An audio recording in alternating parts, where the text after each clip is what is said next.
Right then, yes, this one's, we've got enough storage space now. So this is my volunteer's foot, and this is my volunteer daughter, from whom I am not likely to get my Otoform back, unless I ask really nicely. Thank you.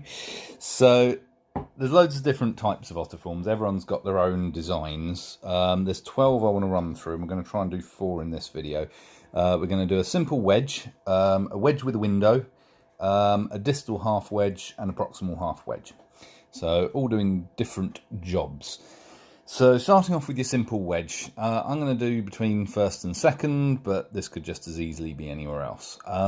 This is a wedge that goes the full length of the toes, so it wouldn't be good if you were trying to specifically offload one spot. If you had a corn or something like that, then you would want a different type. But if you just wanted to have something to sort of equalize the pressure down that whole thing, if you've got a bony joint and you wanted to sort of equalize the pressure, or if you wanted to actually try and push a toe around somewhere, then this is what you would use. As per the mixing video, it's usually a good idea to start off with a bit more of this than you need, but what you can do is you can stick it in there and mold it to the shape so you can see how much of the stuff you're going to want before you actually put the catalyst in. Obviously you can't put the excess back in the tub, but you can sort of add to it. General rule of thumb with these things, biggest problem is when they're too bulky. So it's worth erring on the side of less rather than more. So with the catalyst, once again, you don't want too much catalyst, nor do you want too little. Too little, you can add a little bit more, but too much is the problem. Slightly awkward to mix it in front of the camera, but just again, you're folding it into the middle until there's no streaks or ridges or imperfections or anything like that in the colour, so it's a nice even colour. And the quicker you work, the more time you've got to work with it. When you've done that, ball it up, so you've got this one nice big homogeneous piece. Then stick it where you want it, once again making sure that you don't fold it at any point. And you want a little bit of a flange at the top and a little bit of a flange at the bottom. Variations on this, if you wanted to sort of hold a toe down, you might have a bigger flange over the top to do that. But generally, you don't need very much. Bit of pressure on the MPJs just to simulate weight bearing. And you can see there where it sort of moved against the fat pad. That can sometimes cause irritation. So just nudge it away from there. Because of course when the fat pad spreads out, it's got to have somewhere to go. Flatten the top.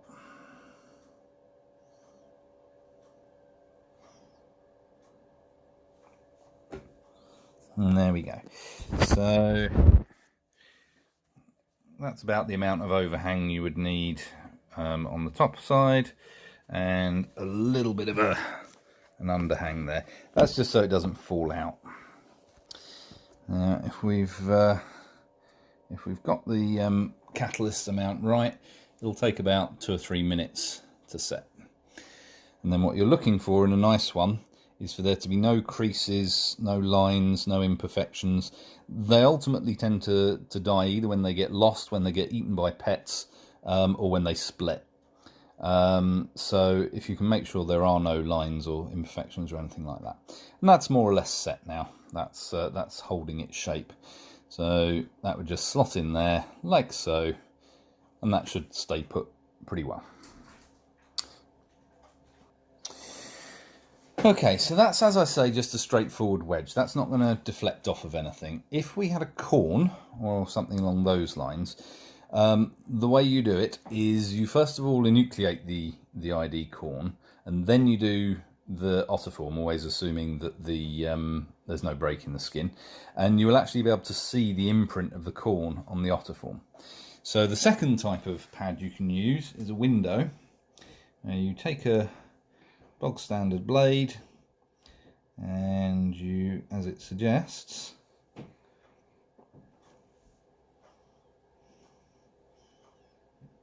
and you make a little hole.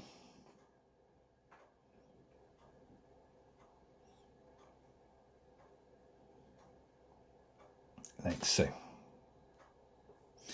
So you create a cavity through so the corn will sit there.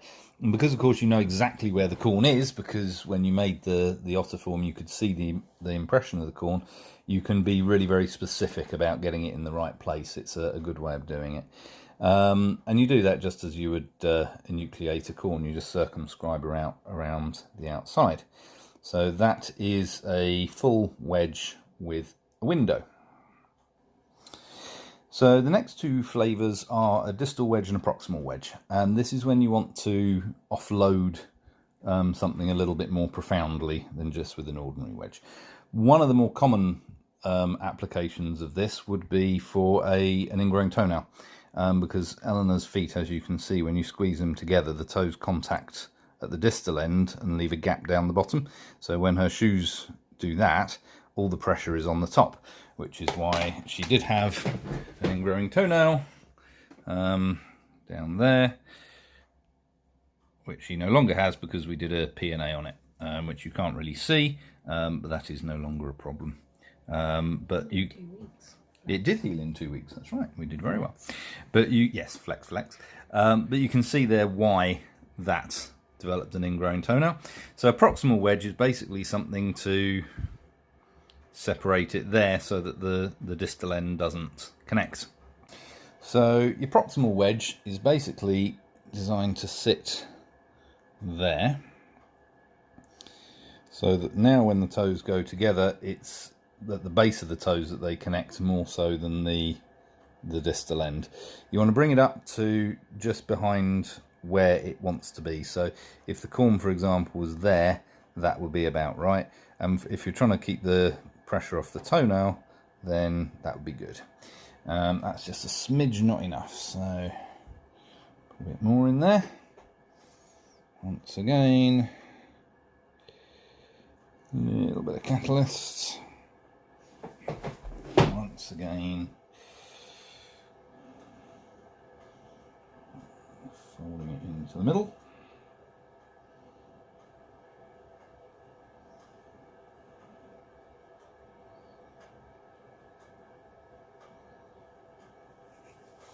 And then you roll it up so it's a single homogeneous shape with no creases or anything of the sort, and tuck it in.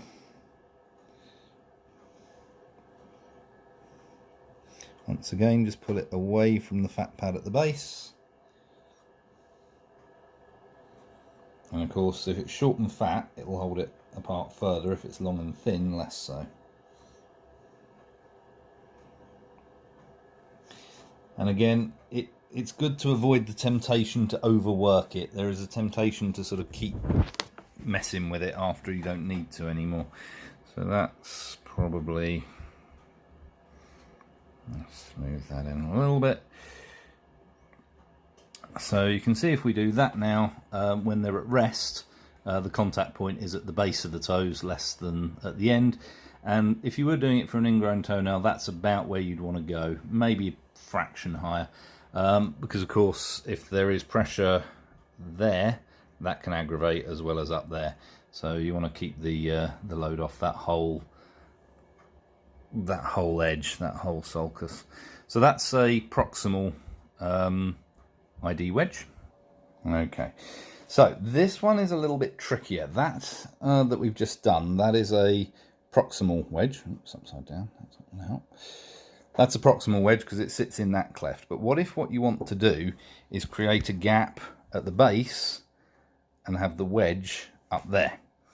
You're very unlikely to want to do that with a first second gap, but quite often with a fourth fifth, you get that corn right in the actual crease between the toes, not on the side of one of the toes, but actually in the crease between the two. So you want to be able to separate them and create a bit of an air gap, but equally you don't want to actually have the silicone in hard contact with that because it will tend to macerate it. So what you need is for something to sit there. But of course, if you make one like that, then it's not going to stay put there. There'll be nothing to stop it slipping down. So what we need is something a little different. We need to use a two-toe wedge, and use the second toe as a stabilizer for the first. Now, there's two ways you can do this. You can go over or under. I'm going to go over, and we'll see how it looks. So once again, slightly bigger bit here, a bit more catalyst. Ooh, that might be a bit too much catalyst, we'll see. And again, folding it into the middle.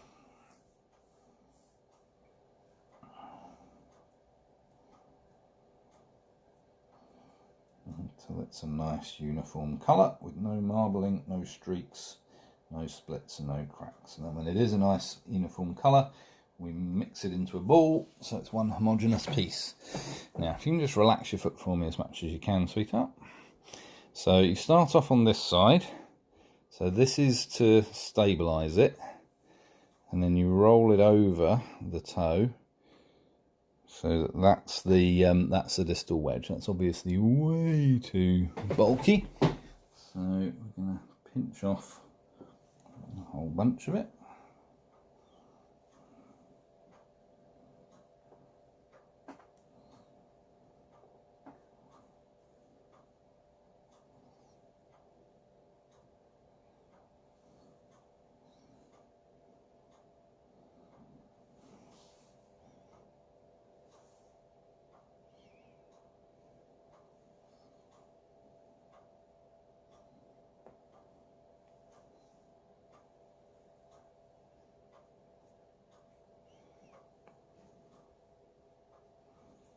Okay, so that one is maybe a smidge on the bulky side, but hopefully you can see the point that we're trying to achieve. Can you just pull your foot back for me? Thank you. So easier to view down there. So you're actually trying to create a gap between the fourth and fifth toe right there at the cleft. So you've got a wedge, but it's at the top. Now that last one was a little bit bulky, so I just redid that slightly less bulky. So it's essentially just a C, a toe cover that sits over like that, and from the top it's fairly straight. The edge there is more or less square, but of course because the toes are not, that creates an air gap at the base, so you can actually separate the cleft. So that's a distal half wedge. And we'll squeeze one more out because we've got another minute or so on this video, which would be, you can see here the pinky toe is a little bit rotated. There's a little bit of varus rotation there, and an incline to sit underneath that one. That's not necessarily a problem, but sometimes you'll see that and it will form like a ridge, like a sharp ridge of callus down the pinky, and that can be a problem. Also, when it sort of sits in there, it makes it all a bit claggy. So sometimes what you want to do is rotate the toe outwards. And we can do that by basically filling up the space where it would go if it was allowed to. So this is an inverted T wedge. So I've just mixed up another one because you don't need to see it every time. So because we're going to make a T shape, we're going to do something with it before we actually mould it, which is to sort of pinch it out so it looks like an upside down T. And again, we're trying not to fold it. Stick the sticky up bit there, flatten it down, and you sort of rotate the toe outwards and work that into the space, like so. And again, we don't want it too bulky. You can very often just try it and then ask the patient how they think it feels. But we want to take up the space that toe would rotate into. Always remember to push it away from the fibrofatty padding underneath, like so.